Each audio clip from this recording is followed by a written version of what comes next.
Hi everybody, happy Saturday. I am Beth Wangler and welcome to Storytime with Beth.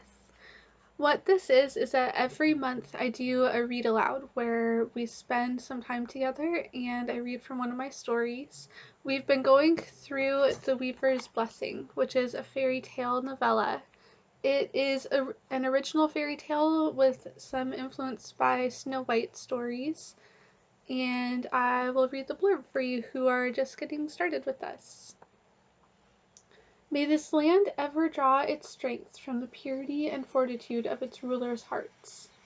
For centuries, Klacken flourished under this blessing spoken by a great magician. Then an evil king invaded and murdered the royal family. The land fell into decay, and all hope was lost. Or so it was thought.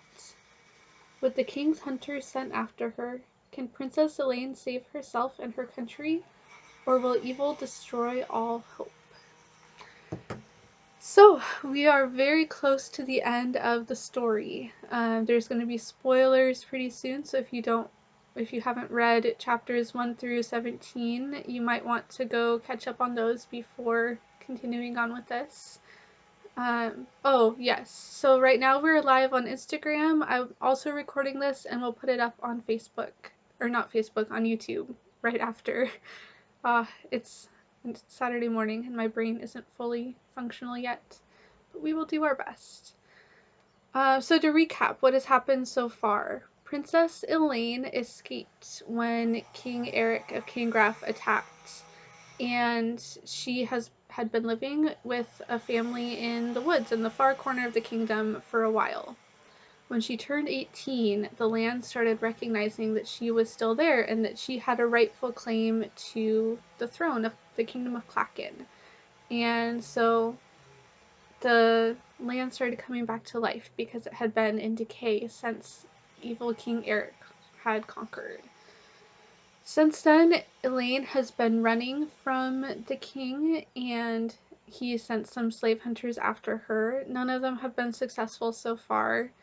And then through a series of circumstances, she has now ended up, instead of running, she's going toward the castle. And she's waiting outside and found out she could enter. And so she's about to come into contact with King Eric of Kingraff for the first time in the story. And we'll be starting with chapter 18. So if you have your book, you are welcome to read along with us. Alright, chapter 18. It was good for him that Ivan was dead already. Otherwise, Eric would have made sure his death was long and painful. The stupid magician wasn't worth the title. His magic was weak. A little girl could break it with no effort. Hello, dear, he sneered at the young princess, twirling his sword. How nice of you to come to me. It will make it so much easier for me to do what I should have done 12 years ago. Prepare to join your parents. No! A young man he could have sworn was a hunter lunged forwards, forgetting he held a bow in his hands. Don't you dare touch her! Another young man, this one laughably weak-looking, sprung forward and yelled at the same time. No, the princess said, not to him, but to the boys, reaching out a hand to both of them. How pathetic. They were so controlled by her will, they immediately obeyed. This is between me and him. Eric laughed. Oh, sweetheart, you are so comical. Are you sure you're the child of a king and not a jester? He kept mocking her, trying not to betray how terrified he was. Certainly he could defeat a girl, but then her bodyguards and all the people following her would be sure to mete out a painful revenge. Unless he regained control of the country first. He was not entirely certain how the process worked, and he felt the first twinge of regret over Ivan's death. Cursed man, dying when Eric still had use for him. Your end has come, she ignored his baiting. Your power is gone. Mock if you will, it only betrays your imminent defeat. Eric dropped his axe. Well then, he raised his sword. Let's begin. In a minute, she agreed on her own terms. She stepped into the room in front of her guards. "First tell me, how could you do it?" She looked deep into his eyes like she was searching for an answer in his soul. "Do what?" "How could you kill this land? These people? Do you feel no remorse?" she asked, sounding honestly sorry for the king. He laughed. "Remorse? Never. You know why?" he asked her. "Every death has brought me more power. I was born a ruler. This," he backed up to gesture out the window, "this is my destiny." "No," she said with power. "No one is born a ruler. It is our choices that make us such.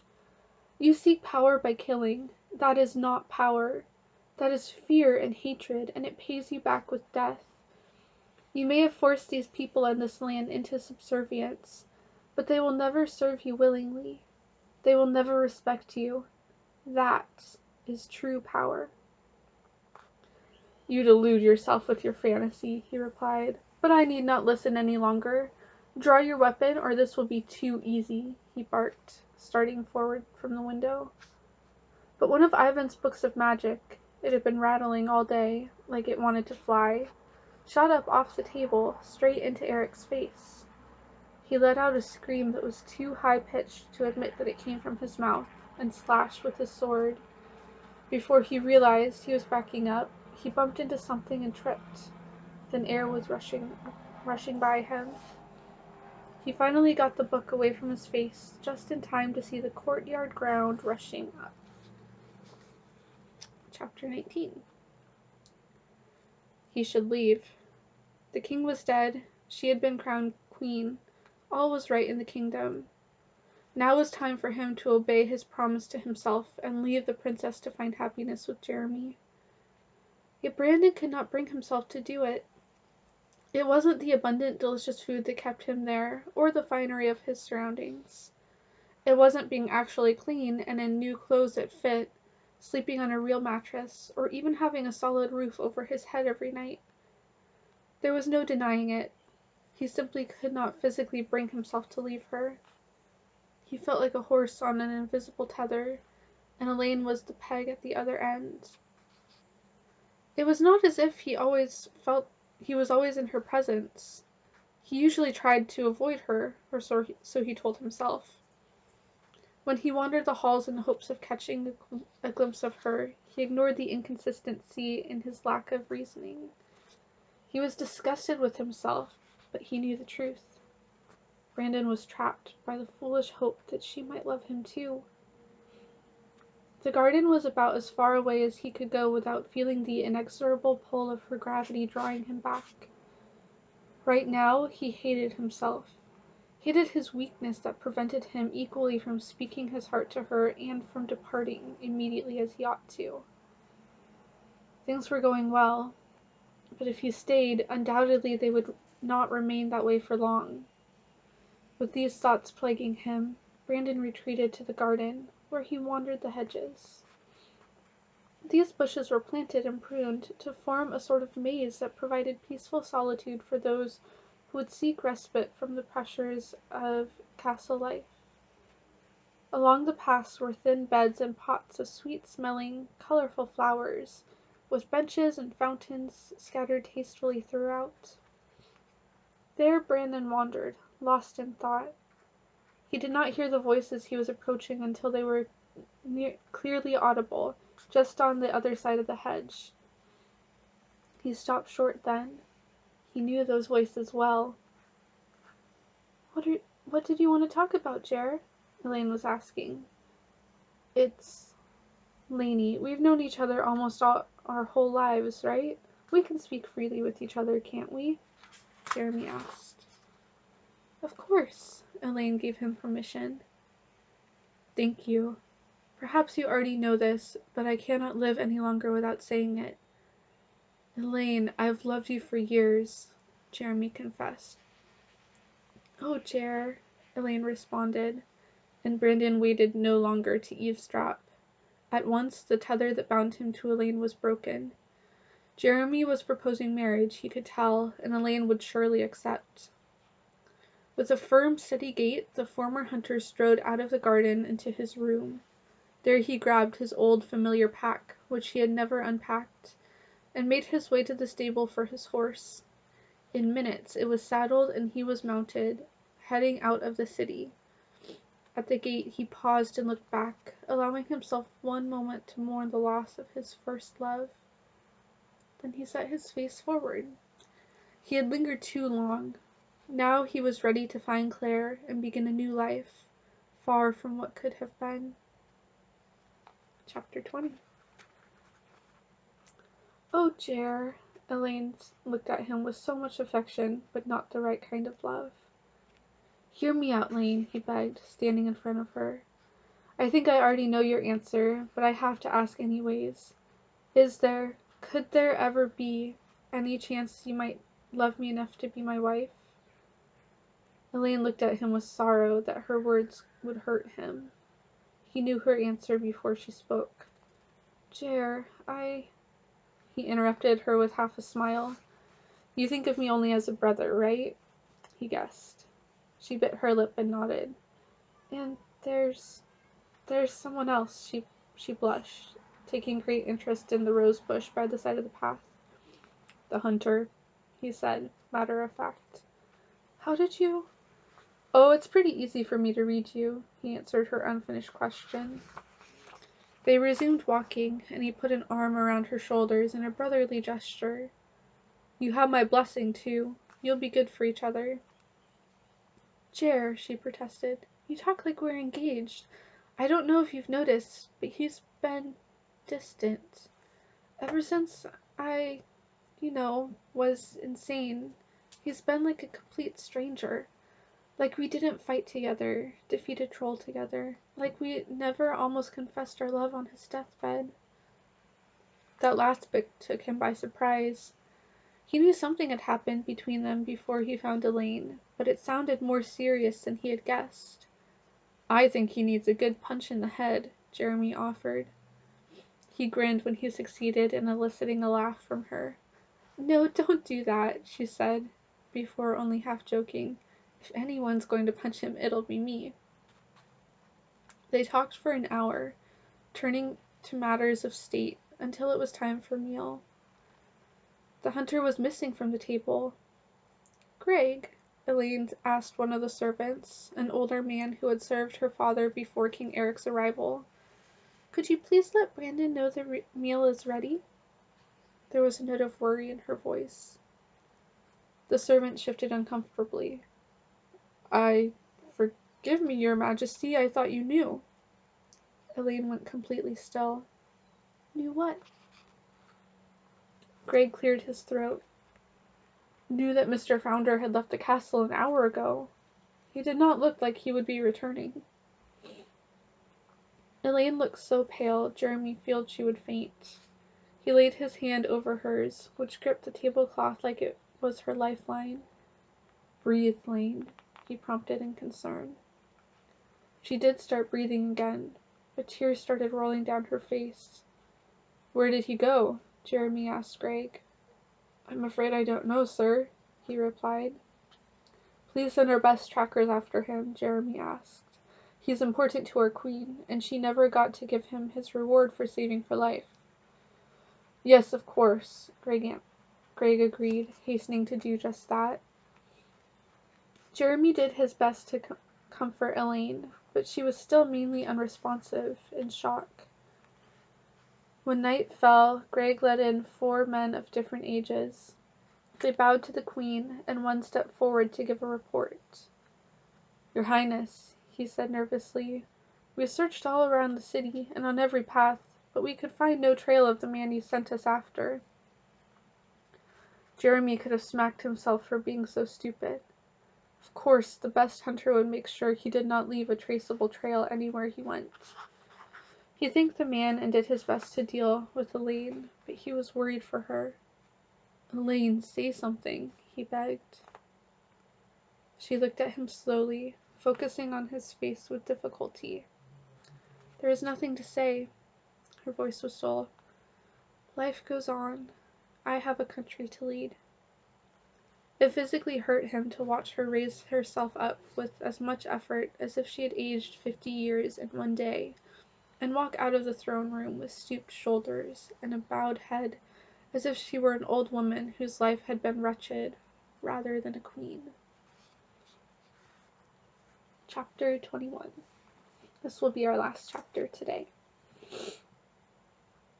May this land always draw its strength from the purity and fortitude of its rulers' hearts. Every day for the first year of her rule, the magician's blessing played over in her head. Her heart was pure, she could see by the new life growing all around her, but fortitude was another matter. Elaine tried to be as strong as she could, but she knew it would not be long until she broke. She was daily around more people than she had ever seen in her life, yet she felt unshakably alone, and could not escape a deep sense of bereavement she could only guess was explained by Brandon's sudden departure. "He's just a boy. Get over him," she rebuked herself. The next minute, though, when she heard a horse outside the window, she managed to push herself up from the chair and hurry, as fast as her weak limbs would allow, to look out with desperate hope that it was he. It never was. She was tired, more tired than she ever remembered being, and sleep did nothing to help. "My queen?" a servant addressed her. She forced herself to smile as kindly as possible. "Yes, Sarah?" "There are visitors that just arrived," the servant informed her. "A prince from Treekstand and his entourage. They say they have come to pay their respects." Duty.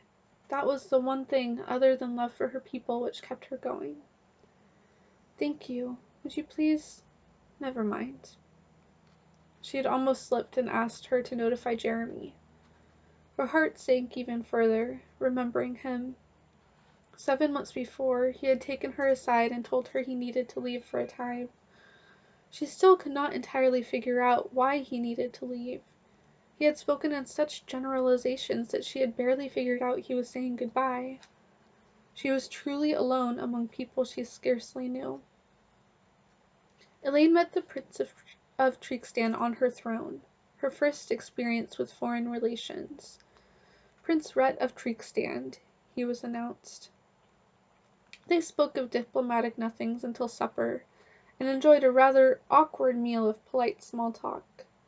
When he asked Elaine to walk with him afterwards, she agreed only because her advisors counseled her to establish alliances with her neighbors. They wandered the castle grounds aimlessly until he expressed an interest in the hedge maze. "Now that we are alone," Prince Rhett began when they were inside the maze, "allow me to expound upon the reason for my visit.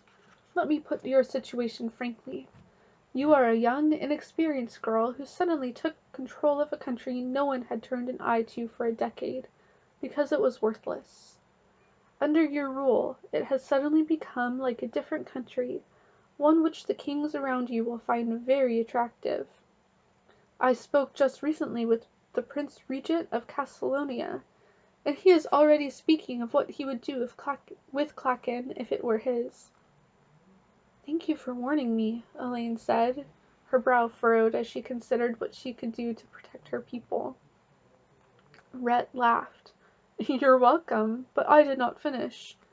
Klacken is in no state to defend against an invasion from its weakest neighbor. Everyone knows this, and you, a pipsqueak of a queen, are a laughingstock to them. I come to give you counsel. The only way to protect yourself is by a move that will make a bold statement to the onlookers.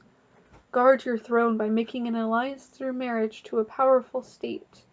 Not only will this put a man in charge and so gain you respect, but others will think twice about throwing their troops against your walls when they know there will be swift retribution. Align yourself with Treekstand, and Klacken will stand secure." Her mind was reeling. It was only with great self-control that Elaine kept her mouth from gaping open. Had he just proposed an alliance or marriage? It sounded as if he were wanting her to sell herself to him, to blindly hand her country over to a man she had known 3 hours. Are you asking me to marry you? She clarified. He looked at her as if she were dim-witted. Of course. What did you think I was doing? You cannot be serious. Why not? I don't even know you, she protested, taking a step away from him. Marriage, it isn't just a contract between governments. You can't expect me to enter into it so lightly, without... She trailed off. He scoffed at her. Without love? You are naive. Open your eyes, sweetheart. You're royalty. Love has nothing to do with it. Love is for peasants and paupers. She started shaking her head and could not stop. It had to be alive. She could not survive life without love, without Brandon. She almost choked, but she spun around so Rhett would not see her start to cry. You have to go, she ordered, though the weight of her command was lessened by the weakness of her voice. She did not wait for him to obey, but sought a way out of the hedges that were evidently cursed to be the site of unfortunate marriage proposals. I only asked you out of courtesy, Rhett yelled after her. You'll regret this. You've made yourself an enemy today, little queen, and your people will pay for it. She knew he was right. Someone, now probably Treekstan, would attack Klacken soon. Her people would suffer, and it would be entirely her fault. Realizing that, Elaine felt her heart's strength snap. She collapsed on the castle steps, barely able to breathe, no strength left in her. That is the end of chapter 21, the end of our reading for today. Next month we will finish The Weaver's Blessing, and then after that we will branch into other stories. As we were reading, E.B. Dawson writing joined us. Hello, friend. Glad you're here. If you have any questions, I'd love to answer them. Melanie Clark author asked before this, can you talk a little bit about your other books, and are they similar to The Weaver's Blessing? Thank you for your question, Melanie Clark author. I have 2 other fairy tale novellas. They are currently not published except on my blog. They are free there. There's a fairy tale tab, and under it, if you scroll down, you'll see The Cangraph's Curse and Noemi's Dragon. They are set in countries that neighbor the Kingdom of Klacken in The Weaver's Blessing. And as you can probably guess by the title, The Cangraph's Curse deals with the Kingdom of Cangraph, which conquered Klacken in The Weaver's Blessing. I also have a series, The Firstborn's Legacy. It's a retelling, but it is a fantasy retelling, so it's different from fairy tales. And it is a retelling of stories from the Bible and from history.